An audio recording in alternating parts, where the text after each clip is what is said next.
रोहित पवार हे पोलीस महासंचालकांच्या भेटीला पोहोचलेत।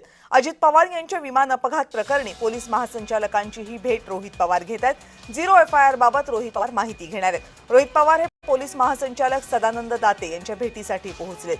कर्नाटकमध्ये 0 FIR दाखल केलेली आहे। रोहित पवार यांनी कर्नाटक पोलीस ती FIR महाराष्ट्र पोलिसांकडे पाठवतील। या संदर्भात नेमकी काय कारवाई होते याची माहिती जाणून घेण्यासाठी रोहित पवार हे पोलीस महासंचालकांची भेट घेत आहेत।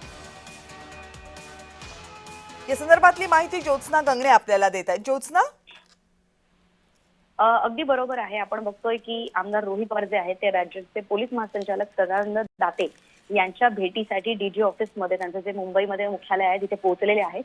आणि आतापर्यंत अजित पवार यांच्या अपघाताची चौकशी जी आहे ती AAIB आणि DGCA जे आहेत त्यांच्याकडनं केली जात होती। त्याचबरोबर एक SIT सुद्धा जी आहे ती स्थापित करण्यात आली होती आणि सर्वात महत्त्वाचं म्हणजे CID कडनं चौकशी केली जात होती। मात्र पहिल्यांदा FIR जो आहे तो कर्नाटक पोलिसांनी जो आहे तो 0 FIR दाखल करून घेतला आणि त्यानंतर अधिवेशन सुरू असताना मुख्यमंत्री देवेंद्र फडणवीस जे राज्याचे गृहमंत्री सुद्धा आहेत त्यांनी सांगितलं होतं की 0 FIR जो कर्नाटकमध्ये दाखल झालेला आहे ते आता महाराष्ट्र पोलिसांकडे त्यांनी हँडओव्हर केलेला आहे।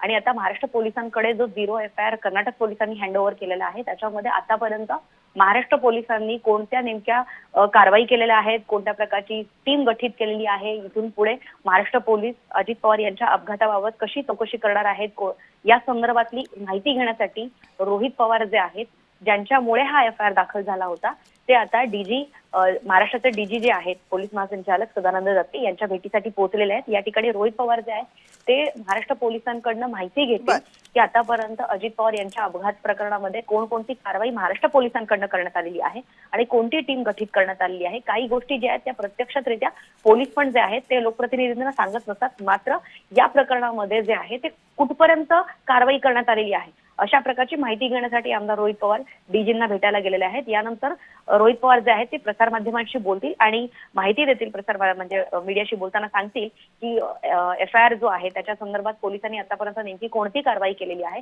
इतकंच नव्हे तर 0 FIR याच्यामध्ये नेमकी कोणकोणत्या तरतुदी खाली म्हणजे रोहित पवार यांना काही त्यांचे जे आरोप असतील त्यांना ते दाखल करता येतील का, म्हणजे 0 FIR जरी दाखल करून घेतला तर त्याच्यामध्ये ऍडिशनल काही आरोप किंवा ऍडिशनल काही माहिती रोहित पवार यांना द्यायची आहे का। कारण ज्या वेळेस म्हणजे आतापर्यंत 3 वेळा ज्यावेळेस रोहित पवारांनी प्रेझेंटेशन केलं होतं आणि अनेक सवाल जे आहेत त्यांनी या कंपनी रोहित पवार हे सदानंद दाते यांच्या भेटीला पोहोचलेले आहेत आणि काही वेळातच या संदर्भातली आणखी अपडेट आपल्याला मिळेल। ज्योत्स्ना, धन्यवाद तुम्ही दिलेल्या सगळ्या सविस्तर माहितीबद्दल।